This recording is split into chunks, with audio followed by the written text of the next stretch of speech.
Good afternoon.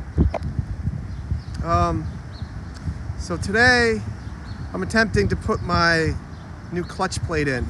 I'm saving the old clutch, but I'm putting a new clutch plate in because it's a 10 spline clutch for the new transmission. That's a 10 spline transmission, and the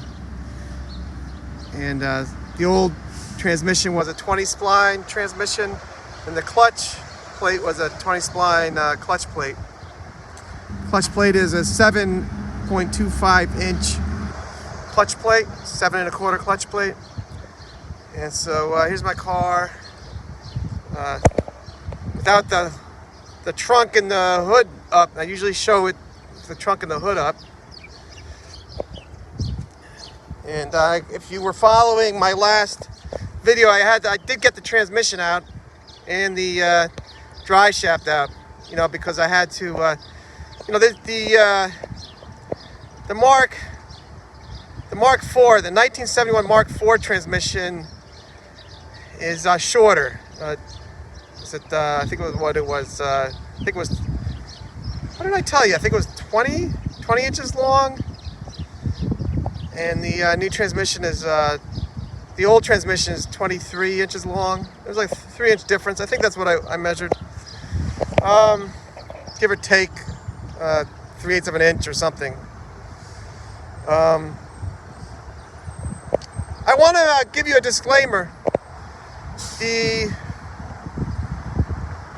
On the last video, I bumbled a lot. I was giving you misinformation.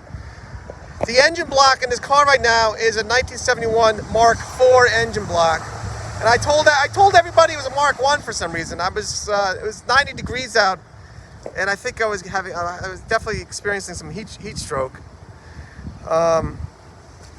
It's a lot nicer today. We had a storm yesterday, so it's a lot nicer today. What else did I tell you that was incorrect? I was talking about the crankshaft. I was telling you about the crankshaft. Oh, I was telling you about the crankshaft because, of course, this is a Mark IV engine with 1976 Spitfire 1500 internal engine components inside, and I was telling you. Oh, let me open the hood for you. Let me open the hood. This is you can look at the engine while I'm talking about the engine. And these are kind of difficult to open, but I mean I should do it. They say it's a 2-person job. I don't know about that. Right. So this is a 1971 Spitfire Mark IV engine block, and it has the internal parts of a 1976 Spitfire 1500 engine. And I was telling you that anybody who really knows about Triumphs would say, well, that's impossible, because the Mark IV was a short-stroke engine and had different crankshaft, and this has the 1976 Spitfire 1500 crankshaft with a long stroke. With a long stroke, it's a long stroke engine. But so it normally would fit because the castings were slightly different on the Mark IV and the 1500 block, and the 1500 block was, I guess they expanded the casting a little bit to allow for the long stroke for the crankshaft of the 1500 to fit. So my mechanic thought it was an easy swap and realized very quickly that he had to grind the crankshaft weights down just enough to make them fit the smaller engine block of the Mark IV, the 1970 Mark IV. It worked, and but it's traditionally not done. I'm a little apprehensive about it, but I have driven it probably 1,000 miles so far. No problems on the rebuild.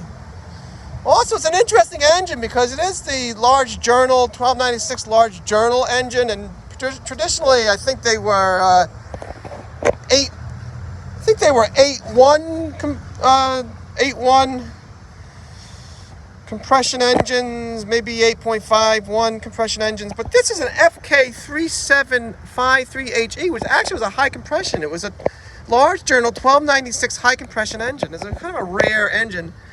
And if you see, well, I don't know if I can get it, zoom in, but there's this, you can see the serial number, so I'm not lying. It's an HE, which means high compression. And obviously now it's a 1500, so all that stuff is kind of mute information at this point. But if I ever want to bring it back to an original 1296, I could easily do it. Nothing on the engine block itself has changed. So that's that disclaimer. I don't know if I made any other gaffes. I mean, I was stumbling around and explaining that the drive shaft is actually from a 1975 Tri-Spitfire because I did a frame off using the chassis and frame of the 1975, one of my parts cars. But I did explain that and correct myself in the video. But, you know, I do make gaffes, and I get nervous on camera sometimes, so that happens. But so anyway, today I'm going to try to put the new clutch plate in. I'll have to remove the clutch and put the new clutch plate in. I got so many other projects in my house I'm doing, and, you know, it's just I'm busy with it. And we had this storm, this tropical storm. I think I'm going to have a tropical storm again. And then just now, I noticed when I was doing body work, I plugged up the drain hole for the body pan, and I just realized why they have a drain hole for the battery pan. Because when it storms, you might get water in your car, and it can just collect it. So I'll have to rig that thing back up or drill out. I think the drain hose for that battery pan is still there. I just got to drill the hole back out. Look at this. This is ridiculous. Looks like a swimming pool in here. Well, I'll have to disconnect the battery and get this water out of here.